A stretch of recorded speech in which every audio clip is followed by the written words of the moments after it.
अस्सलाम वालेकुम students, welcome to my YouTube channel let's learn physics. तो आज जो हमारा ये लेक्चर है इलेक्ट्रिसिटी का, इसमें हम पढ़ेंगे combination of resistors. For example, अगर हमारे पास बहुत सारे रेजिस्टर्स होंगे तो हम उनको कैसे कंबाइन कर सकते हैं। ठीक है, फॉर एग्जांपल अगर हमारे पास रेजिस्टर्स हैं कितने, हमारे पास 10 रेजिस्टर्स हैं। ठीक है, तो ये 10 रेजिस्टर्स हम कैसे कंबाइन कर सकते हैं एक दूसरे के साथ। ठीक है, तो वही हम इस लेक्चर में पढ़ेंगे। तो कॉम्बिनेशन में रेजिस्टर्स का मतलब ये, हम अगर हमारे पास बहुत सारे रेजिस्टर्स होंगे तो हम उनको कैसे कंबाइन कर सकते हैं। तो जो कॉम्बिनेशन ऑफ रेजिस्टर्स है, ये हमारे पास दो कॉम्बिनेशन होती है। जो पहली कॉम्बिनेशन है उसको हम बोलते हैं सीरीज कॉम्बिनेशन, और जो दूसरी कॉम्बिनेशन है हमारे पास उसको बोलते हैं पैरेलल कॉम्बिनेशन। तो हमारे पास दो टाइप की कॉम्बिनेशन होती हैं, एक तो सीरीज कॉम्बिनेशन और दूसरी होती है पैरेलल कॉम्बिनेशन। तो हमारे पास two types of combination of resistors होती हैं, एक तो सीरीज कॉम्बिनेशन और दूसरी है पैरेलल कॉम्बिनेशन। तो हम ये अलग अलग पढ़ेंगे कि सीरीज कॉम्बिनेशन में हम कैसे कनेक्ट करते हैं रेजिस्टर्स को, और पैरेलल कॉम्बिनेशन में हम रेजिस्टर्स को कैसे कनेक्ट करते हैं। तो इससे पहले हम एक चीज जान लेते हैं, उसको हम बोलते हैं वोल्टेज ड्रॉप।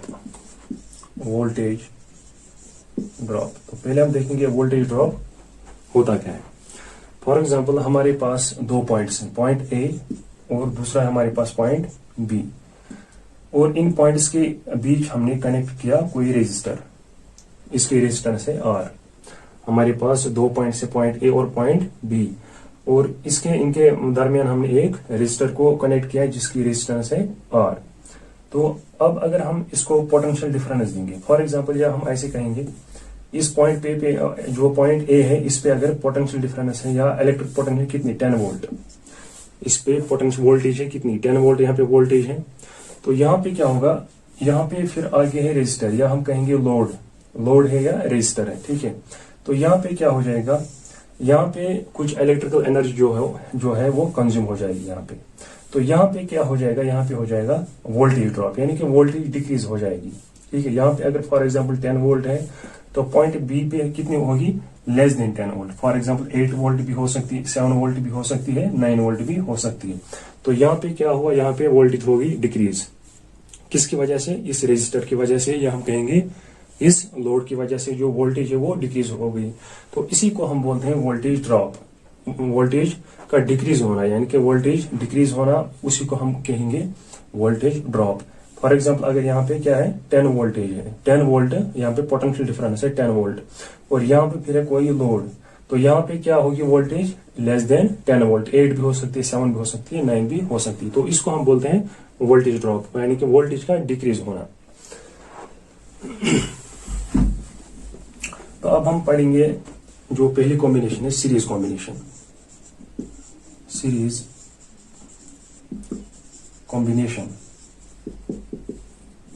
तो सीरीज कॉम्बिनेशन हम किसको कहते हैं, सीरीज कॉम्बिनेशन हम तब कहेंगे जब हम रेजिस्टर्स को करेंगे कनेक्ट एंड टू एंड, जब हम रेजिस्टर्स को करेंगे कनेक्ट तो उसको हम बोलेंगे सीरीज कॉम्बिनेशन।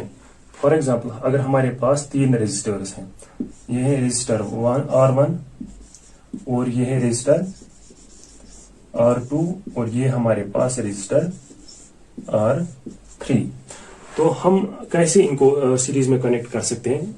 फॉर एग्जाम्पल, अगर इसका ये R1 का एक एंड ये है और दूसरा एंड इसका ये है, इसका फर्स्ट एंड ये है, ये इसका सेकंड एंड है, और इसके भी हर किसी रजिस्टर के 2 एंड्स होते हैं।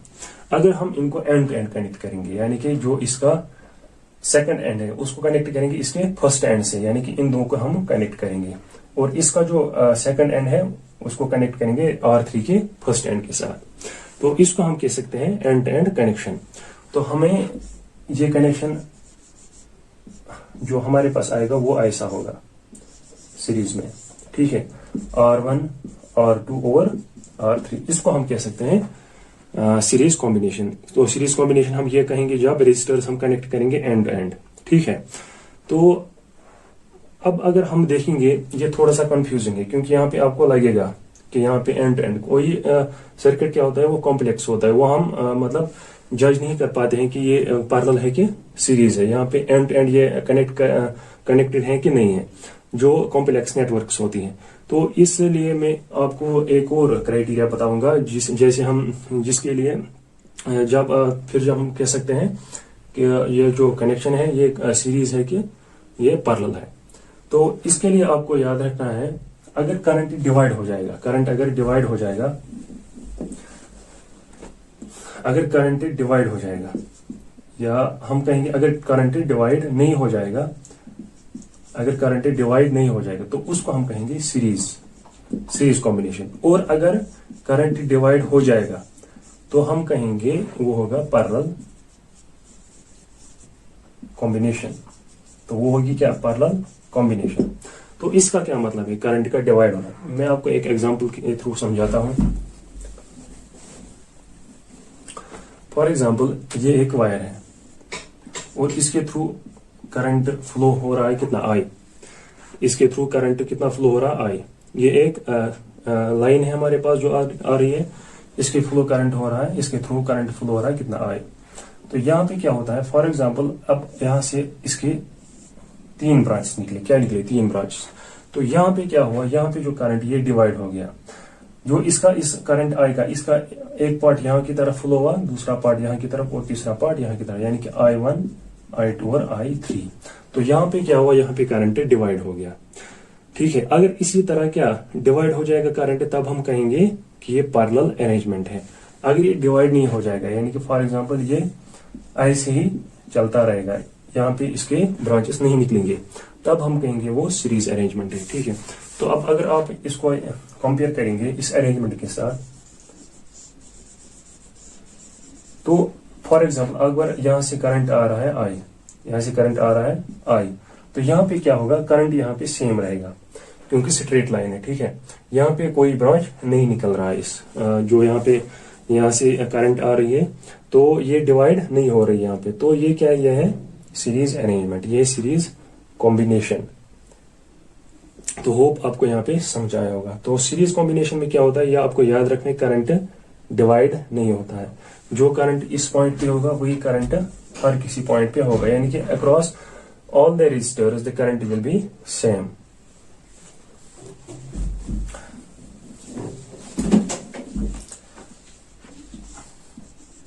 अब मान लीजिए हमारे पास ये 3 रेजिस्टर्स हैं।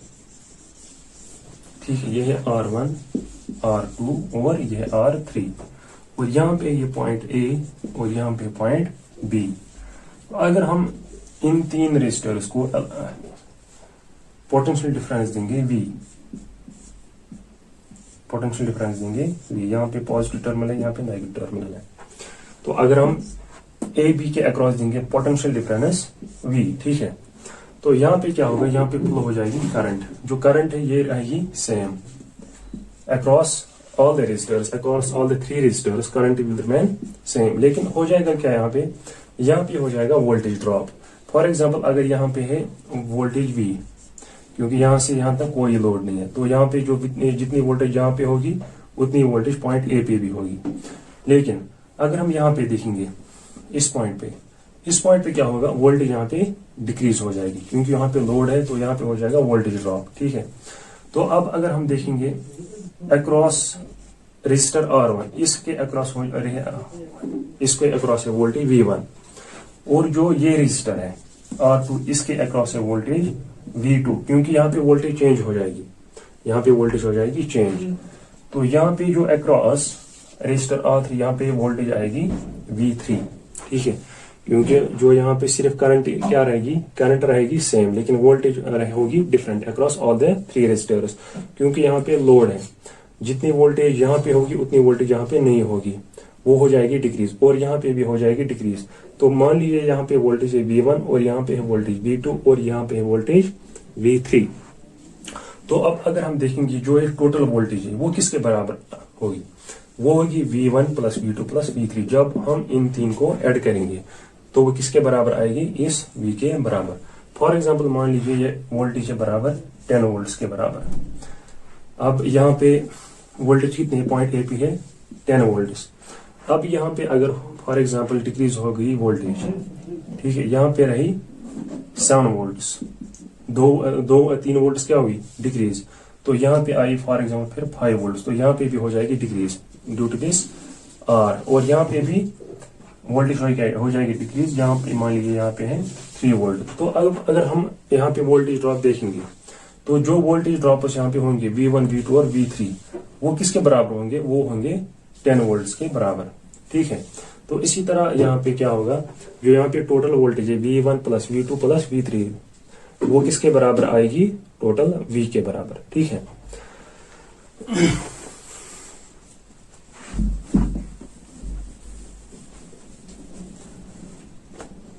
तो V किसके बराबर आएगी, V आएगी बराबर voltage will be equal to V1 plus V2 plus V3 के बराबर, ठीक है। तो हमें पता है by Ohm's law V is equal to IR, ये आपको याद रखना है, V is equal to IR। तो यहाँ पे हम सब्स्टिट्यूट करेंगे, V किसके बराबर है, V is equal to IR।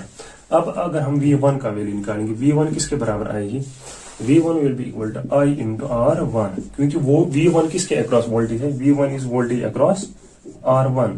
तो यहाँ पे जो करंट है वो किसके बराबर है, I के बराबर, और रेजिस्टेंस है बराबर किसके, R1। तो हम लिखेंगे V1 is equal to IR1, और इसी तरह V2 will be equal to IR2, वो फिर यहाँ पे दूसरा रेजिस्टर होगा R2, क्योंकि यहाँ पे करंट सेम है लेकिन वोल्टेज कितनी है, वोल्टेज है V2 will be equal to I into R2, और इसी तरह V3 will be equal to I into R3। तो हम ये सब यहाँ पे सब्स्टिट्यूट करेंगे। After substituting, V will be equal to IR, V is equal to IR, तो V1 के बदले लिखेंगे IR1 प्लस V2 के बदले लिखेंगे IR2, और V3 के बदले लिखेंगे हम प्लस IR3।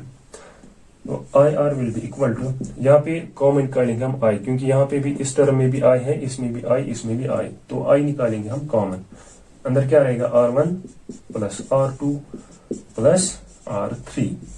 तो यहाँ पे क्या हो जाएगा, I और I हो जाएगा कैंसिल, तो हमारी जो R इक्विवेलेंट है will be equal to R1 plus R2 plus R3। तो हमारी जो टोटल रेजिस्टेंस है वो किसके बराबर आई, R1 plus R2 plus R3। तो ये इक्विवेलेंट है रेजिस्टेंस या टोटल रेजिस्टेंस है, जो फाइनल रेजिस्टेंस हमें आई इस कॉम्बिनेशन की वो किसके बराबर आई, R1 plus R2 plus R3।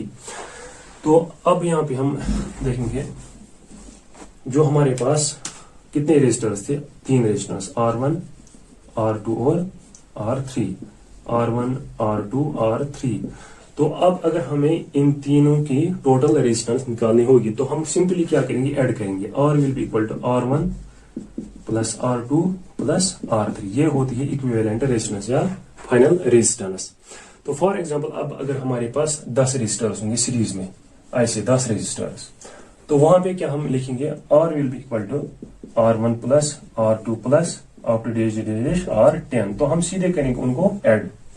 For example अब अगर हमारे पास R1 है किसके बराबर, 10 ओम के बराबर, और R2 है 20 ओम के बराबर, और R3 है 40 ओम के बराबर।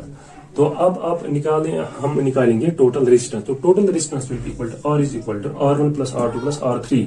R1 किसके बराबर है, 10 ओम प्लस R2 बराबर 20 ओम प्लस R3 बराबर 40 ओम। तो टोटल रेजिस्टेंस इसके बराबर आएगी 40 प्लस 20 60 प्लस 10 70 ओम। तो ऐसे हम निकाल सकते हैं टोटल रेजिस्टेंस इन किस पे, सीरीज कॉम्बिनेशन में ऐसे हम निकाल सकते हैं टोटल रेजिस्टेंस। तो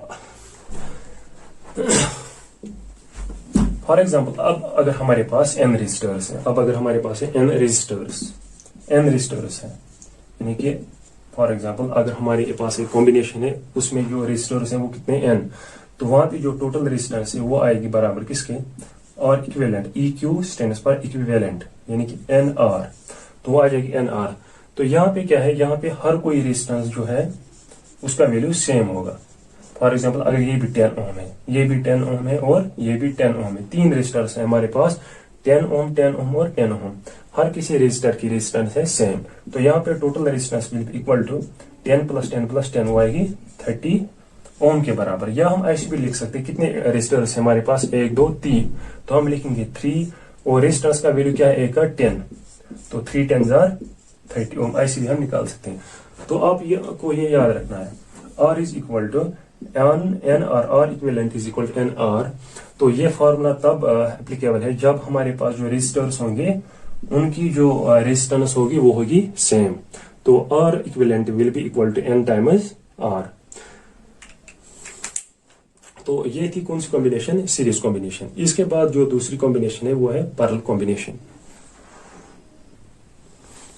तो इस लेक्चर में हम आज सिर्फ ये पढ़ेंगे सीरीज कॉम्बिनेशन। तो जो हमारा नेक्स्ट लेक्चर होगा उसमें हम पढ़ेंगे पैरेलल कॉम्बिनेशन के बारे में। तो वहां पे जो टोटल इक्विवेलेंट रेजिस्टेंस होगी वो किसके बराबर होगी, और फिर उसी कल का जो लेक्चर होगा, जो नेक्स्ट लेक्चर होगा हमारा, उसमें हम पढ़ेंगे और करेंगे हम कुछ न्यूमेरिकल प्रॉब्लम्स करेंगे कॉम्बिनेशन ऑफ रेजिस्टर्स पे। तो आज के लेक्चर में हम इतना ही पढ़ेंगे क्योंकि ये फिर लंबा हो जाएगा लेक्चर। तो इंशाल्लाह जो अब पैरेलल कॉम्बिनेशन है वो हम नेक्स्ट लेक्चर में पढ़ेंगे। तो आज के लिए इतना ही। Thank you very much.